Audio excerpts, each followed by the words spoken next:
Salut les créatrices du web, j'espère que vous allez bien. Alors, je voulais vous parler aujourd'hui du web marketing en 2016. J'aime bien feuilleter les bouquins sur le sujet en web marketing et souvent c'est rare, je ne sais pas vous, mais c'est rare de trouver quelque chose qui plaît. Je vous ai déjà parlé dans une précédente vidéo de l'inbound marketing, qui est vraiment un livre super bien écrit et pas que de la théorie, mais vraiment quelqu'un qui est écrit par un prof, où on trouve vraiment des stratégies pratiques. Et le problème souvent, c'est qu'en web marketing, ça change souvent. Alors le temps que la personne va écrire le livre, eh bien tout est déjà obsolète. Mais entre nous, il y en a combien qui vont écrire sur le web marketing en intégrant une grande partie de YouTube, une partie de Snapchat, une partie d'Instagram? Parce qu'aujourd'hui, le web marketing, ce n'est plus ce qu'il y avait comme avant dans les années antérieures. Ça change et aujourd'hui, on est de plus en plus sur YouTube. Et je ne trouve aucun bouquin qui parle de ça.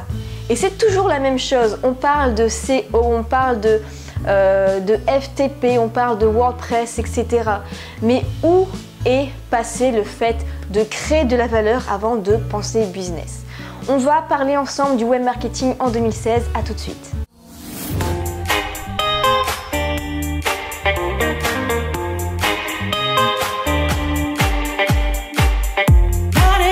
Alors vous l'avez peut-être remarqué, depuis quelques mois, c'est la mode de YouTube. Il y a même un grand débat, est-ce que c'est mieux de créer un site ou d'être sur YouTube en 2016? Alors moi, ma réponse, c'est qu'il faut faire tout de suite, commencer sur YouTube parce qu'il n'y a pas trop de concurrence par rapport à Google et vous allez avoir des résultats plus facilement. Alors pourquoi c'est la mode du vlogging, de Snapchat, etc. Parce qu'après tout, ça ne rapporte rien à ces personnes-là de se filmer tous les jours, de faire des vidéos gratuitement tous les jours. Donc si on regarde les apparences, c'est vrai, on se demande un peu quel est le business plan à faire tout ça, créer autant de contenu gratuit. Mais justement, la relation avec le client a énormément changé en 2016. Alors désormais, il ne faut plus en fait convaincre comme ça d'un seul coup ses clients qu'on a un super produit. Mais ce que les clients recherchent, c'est faire partie de la vie de ceux qui vendent des produits. Et donc c'est là que va s'instaurer un climat de confiance parce que les clients vont voir quotidiennement les personnes qui se filment et c'est là-dessus que va s'imposer discrètement le web marketing grâce à cette relation de confiance. Donc vous l'aurez compris, pour résumer ça, c'est un modèle de business plan de se filmer tous les jours, de délivrer beaucoup de contenu gratuit pour qu'il y ait un climat de confiance, pour prouver sa notoriété, le fait qu'on sait beaucoup de choses. Et au moment où la personne va sortir un produit, elle n'aura plus à prouver qu'elle est compétente parce que les clients vont l'avoir déjà remarqué au fur et à mesure des vidéos et puis ça va se faire tout seul.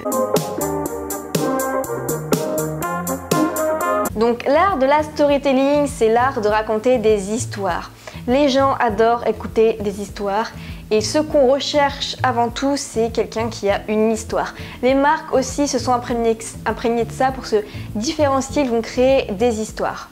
Alors, pourquoi on aime les histoires? Parce que ça différencie une personne d'une autre, parce qu'elle a vécu son expérience d'une façon peut-être extraordinaire par rapport à une autre personne, par exemple, qui a fait, je sais pas, des études de ça, et une personne qui a appris toute seule, une personne qui avant était timide et ensuite est devenue très confiante, une personne avant qui avait des problèmes de poids et qui est devenue à un poids normal, etc. Et pourquoi on adore ce genre d'histoire, ce fait d'entretenir une relation comme ça avec les personnes qui nous suivent? C'est parce que les gens veulent voir si vous appliquez vos valeurs dans votre vie quotidienne. Alors aujourd'hui, ce qu'on aime bien en fait, c'est que les personnes qui se filment racontent leurs moments forts, mais aussi leurs moments de doute. Et les clients recherchent avant tout un être humain. Donc un être humain, c'est pas quelqu'un seulement qu'on voit derrière le truc bien professionnel.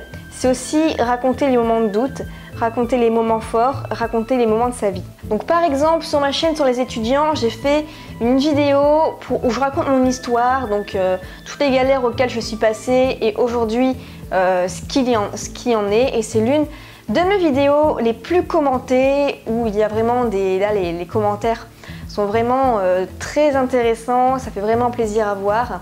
Et donc créer une histoire, raconter son histoire, les gens adorent. C'est un peu ouais, on va comparer un peu ça à Plus belle la vie. En fait, on adore suivre la personne au fur et à mesure de sa vie pour voir jusqu'où elle va aller. Donc pour résumer, ici, ce petit concept, c'est de raconter votre histoire et non pas juste de raconter des concepts théoriques. N'hésitez pas à raconter vos petites anecdotes. Regardez, par exemple, je vous ai raconté que moi j'ai fait une vidéo sur mon histoire sur ma chaîne pour aider les étudiants, etc. Donc l'art de la storytelling, très important, et Seth Godin en a fait un livre, donc apparemment qui est très intéressant. Je sais pas, je ne l'ai pas lu, mais on me l'a recommandé. Mais vous voyez, aux États-Unis, c'est quelque chose qui est déjà bien ancré, et donc faites de même en France. En plus, c'est pas compliqué parce que dans quoi on est le meilleur, qu'est-ce qu'on raconte le mieux, c'est notre propre vécu, notre propre histoire. Alors avant, ça pouvait être facile d'être un gourou du web, entre guillemets, hein, pour en fait faire croire qu'on avait des résultats et en fait ne pas les avoir. Pourquoi c'était facile? Parce qu'on pouvait se cacher derrière un blog.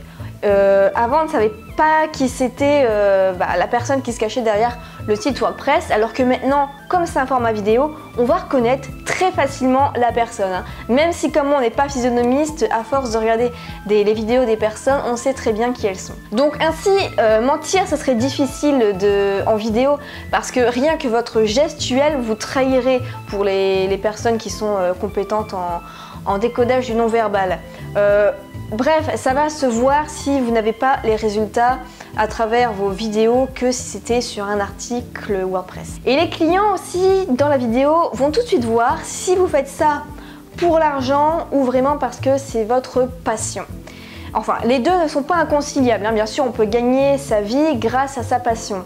Mais il y en a qui vont choisir une thématique, une niche rentable juste pour se faire du pognon et il va y avoir aucun apport de valeur. Ils vont juste raconter des trucs qu'ils ont repris dans des bouquins. Ça va pas du tout être personnalisé, il ne va y avoir aucune réflexion personnelle. Et de toute façon, si c'est juste fait pour l'argent, les clients ainsi vont le ressentir très bien en vidéo et donc ça ne marchera pas pour cette personne. Alors ma question, c'est si demain vous gagnez 500 000 €, est-ce que vous allez continuer à créer votre business sur Internet par rapport à votre passion, ou est-ce que vous abandonnez tout et vous allez vous la couler douce? C'est une question très fondamentale pour savoir si ce que vous faites, ça vous anime vraiment, est-ce que ça vous fait vibrer? Et regardez les gens comme Aurélien Macaire, comme Olivier Roland, comme d'autres webmarketeurs qui gagnent des milliers, parfois des millions par an, continuent de le faire, continuent, même s'ils gagnent très bien leur vie parce que ça les passionne. Et donc quelqu'un qui est vraiment passionné par ce qu'il fait, il continue même si demain il gagnerait au loto. Donc pour résumer, soyez honnête avec votre audience, faites ça avec passion et vous verrez, ça va aller tout seul. Donc à l'éloge du discours de Charles de Gaulle, le webmarketeur en 2016 prend la peine d'écouter ses clients. Alors comment il les écoute? C'est-à-dire qu'il va répondre aux commentaires sur ses vidéos, sur ses articles. Il va organiser parfois des vidéos FAQ, c'est-à-dire foire aux questions, et répondre dans des vidéos spécialement dédiées à ça, ou maintenant on a encore le Facebook Live. Tandis qu'avant en fait, le webmarketeur il était plus centré sur le fait de toucher le plus de monde au maximum et c'est tout. Tandis que maintenant avec YouTube on peut vivre du mini audience parce que ça va être des gens qui vont vous suivre, qui sont qualifiés, intéressés par votre thématique spécialisée et ça va suffire. Donc l'importance d'être là pour son audience, je trouve que c'est ce qui fait la force de ceux qui réussissent en 2016. Donc pour résumer ici le concept, c'est de rester proche de son audience parce que n'oubliez pas que sans eux vous n'êtes rien. Certains même grands youtubeurs le répètent et ils ont tout à fait compris. Essayez de répondre au maximum aux gens, ne faites pas la personne qui n'est pas sur le même piédestal en fait et qui se croit supérieure. Répondez aux gens au maximum. Alors dans les vlogs, vous avez remarqué que vie professionnelle et vie privée, bien c'est mêlé, et fini les barrières. Alors on peut voir l'endroit où ils vivent, on peut voir avec qui ils habitent, leurs habitudes, ce qu'ils font, ce qu'ils mangent, comment ils dorment, s'ils font du sport. Bref, on voit tout dans leur vie pour ceux qui sont des vlogueurs. Et qui aurait cru il y a encore 10 ans que les chefs d'entreprise, ça montrerait en fait toute leur vie privée? Moi, je trouvais ça, je n'imaginais même pas que ça soit possible.